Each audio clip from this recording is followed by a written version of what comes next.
So as well, we started this morning.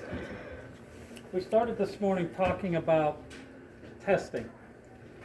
We've gotten word from our supplier that we're getting the rapid test from that they're going to start limiting the number of tests that we can get on a monthly basis. So Dr. Edwards and I spent most of the morning over discussing between us with the lab and over at Amanda's office, what does that mean for outpatient testing? If you remember way back when we started the antigen test, the intent was to make sure that we had testing supplies here to keep us safe, to keep our building safe, and to keep our family safe. That's still our primary concern. We were doing testing of outpatients with our rapid test because we could get the supplies. With the supplies being limited, we're changing how we're doing testing a little bit. So we're going to be cutting down the number of antigen tests that we're doing for outpatients.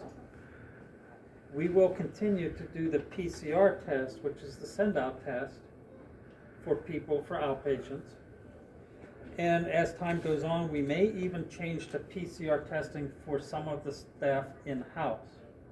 So nursing staff certainly have direct care with patients on a daily basis, so we still want rapid testing for those people. Me and the people in the back, we don't have a lot of direct exposure to the residents. So we may at some point switch administrative staff and support staff to the PCR test. 2 weeks ago, we limited our outpatient testing to verified exposure, symptomatic for 3 or more days, and geographically to Clinton County. We're not going to be cutting that back some more. For example, if we have a family member that comes in and they test positive, we're not going to test the rest of the family. We're going to presume that the rest of the people in that household are or will be positive, and they should continue with the quarantining recommended by the CDC at that time, which for a symptomatic person is 14 days. For someone without symptoms, it's 10 days now. I'll also make the county aware that we may be limiting some of the testing we've done, will be doing for them. We extended to first responders and a couple of other departments in the county that if they had a credible exposure as a part of their job, that they could come up here and we would do the antigen test for them so that they could continue to be available to work. That may change, and it may change to being a PCR test. We'll just have to wait and see how that plays out.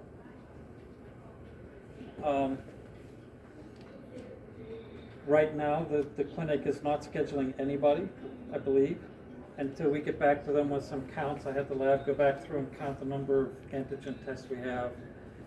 The problem with the PCR test is that we need a certain medium that we have to send it in. It's a liquid in a tube that we send the swab. We did get word back from them that we can use everything that we have on hand. And we're going to be ordering some more, so we should have 300 or 400 of those transport media tubes available. Plus, we've got a backup supply of about 500 card tests. It's a card like the old flu cards. It doesn't require a machine, it just requires a reagent and a diluent in order to do the test. Results in 15 minutes. We will keep those as a backup supply if all of our other options run out. We're also going to be working to get the machine that CMS sent us up and functioning. We've got about 150 of those tests, and we're looking to see if we can order more of those. In the meantime, they're going to do the correlation so that we can get that machine up and ready. Questions about testing? Are we still getting done? We will be done once a week this week, If the number goes up again, which I expect it will, or it doesn't drop below 10, then we will be moving to doing staff twice a week.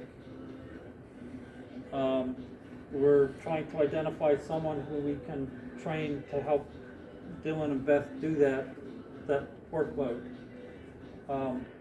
We may also, during the day, take the Sophia out of the lab and have 2 sets of tests running at the same time so that we can get through those more quickly. They're not doing any staff testing today. There's some other things that Beth needs to get done, and we needed to go through all of this to confirm where we were at and what we had. So she will be resuming staff tests tomorrow. Please make sure you check at the time clock to make sure that when it's your turn, that you're ready and available that day to have it done, so that we don't have to chase everybody down. So if we have a possible exposure or exposed, we just put the N95 on, just come. We're going to work on those on an as they occur basis to see where we're at. If you were exposed to someone who is exposed to somebody else, right, we're not going to consider that an immediate threat.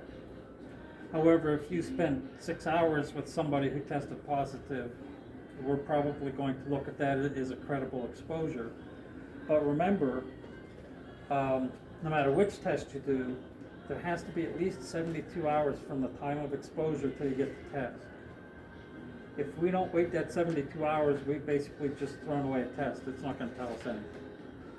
So 3 to 5 days is the optimal window for the antigen test. And that's the benchmark that we will use. The preventive or the presumptive came up because there was a mother who was positive, and then she wanted all of the children tested. CDC just says to assume they're positive and treat, and that's it. So there's not going to be enough tests to do everybody just because they were around someone. So they've got to have some exposure, and that's exactly what we're looking for, so that we can keep this campus safe and those patients safe. That's our obligation. Thank you. Other questions about testing? So as promised, I did finally get to the numbers. From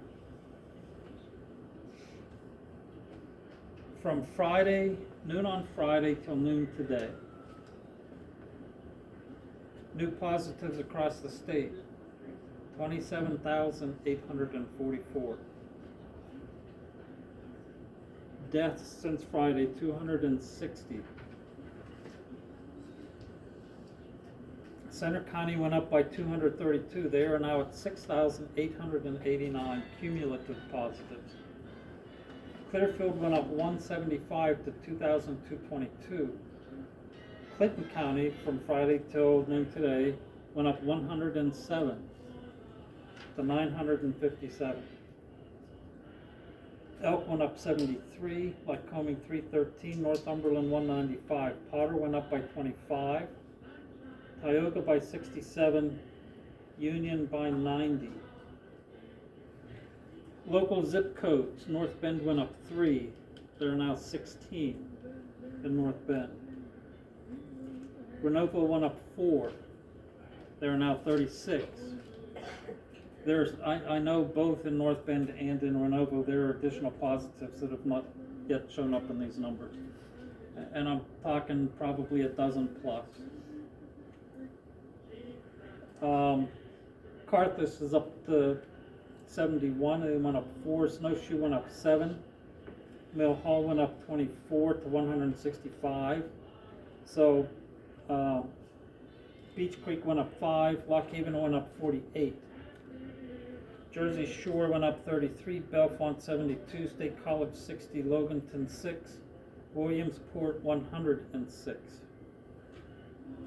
Lock Haven University is still showing 1 active positive for an overall infection rate of 4.8,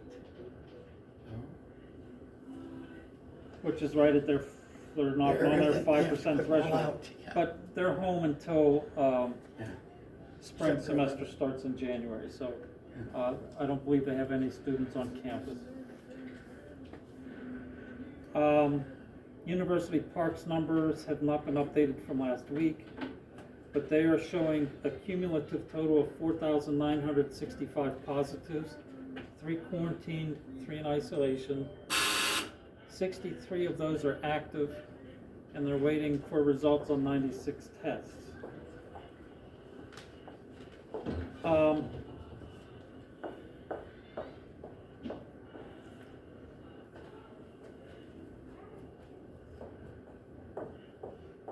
Positivity rates. Last week, Clinton County was at 14.7. Any guesses? Yeah, 22. No, not quite that bad. We're at 15.8 today. Center County was at 5.9. Last week they're at 7.3. Cameron's at 10.6. Clearfield is at 13.1. Clarion is at 14.6. Elk is at 10.7. Lycoming last week was 11.9%. Today they're 15.1.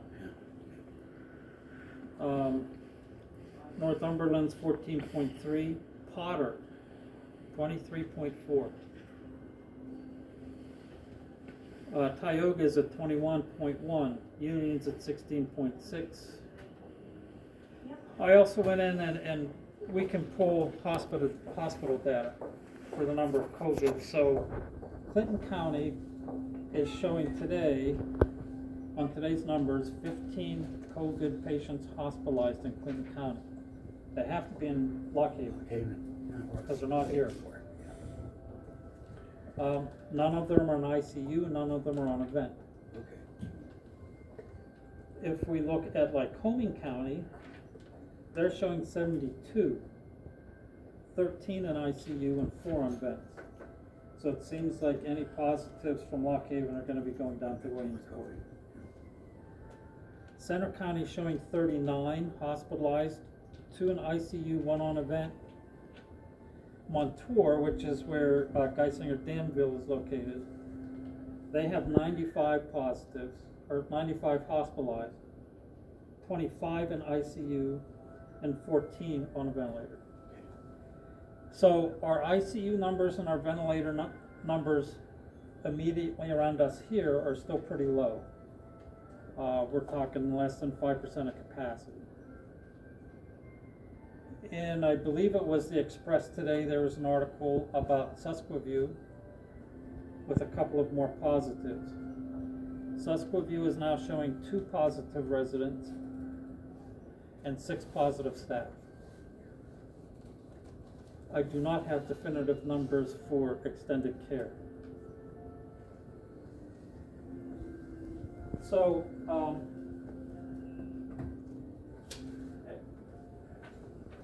as has been the case for the last 9 months, there are a couple of things that we can tell you to do that we know are effective. It's wear your mask, wash your hands, social distance. If it doesn't look safe, if there's a bunch of people there without masks, don't go. Come back later. It's really interesting. There seems to be little pockets where you find a large group of people who just choose, for whatever reason, not to comply with those simple steps. Now, there will be some free COVID testing available the week of December 10th, which I think is a Thursday, through Monday, December 14th. This is being done by Pennsylvania Department of Health. The location will be at the Castania picnic grounds over by the Piper Airport. There is no charge. If you have insurance, they will charge your insurance, but you will not be responsible for co-pays or deductibles or anything like that. They have a capacity to do 450 tests a day. They will not do more than 450 tests a day. If they hit 450, they're done for the day. It will be on a first come, first served basis. It is not limited to residents of Clinton County. Anybody in Pennsylvania can come and have the test done here. In light of that, we will keep track of other testing sites as they announce them, so that if you know someone that really wants a test and we can't do it here because of the restrictions for us maintaining our supply, they may have to travel a little bit, but there will be testing options available for them. So I'll try and get that information up on the webpage so that it's available for anybody. Questions? No? The only thing is that Dr. Fauci was on this morning and last night. He believes that the epidemiology of this surge is from Halloween. So unfortunately, predicting the next one from Thanksgiving could be double, because we're already at 200,000 cases a day. So he was, again, as Tim was saying, wash your hands, social distancing, wearing masks, and remember, we are trying to keep this campus safe as much as we can, and these patients. We're giving it a hell of a good try. And that's why everything still remains fluid. But they believe that right after Christmas into the first of the year, it'll really be climbing between there and January. So you'll see him and I and Karina and Michelle with Dave probably doing a bunch of huddles, because we're trying to make sure that everyone has their PPE and everything you need to do to get through that dark time. All right? So we are trying, we're getting the warnings, we're heeding them, and we're watching. Any questions? Okay, and the states have restrictions on travel, look them up. The last item that I have is PPE.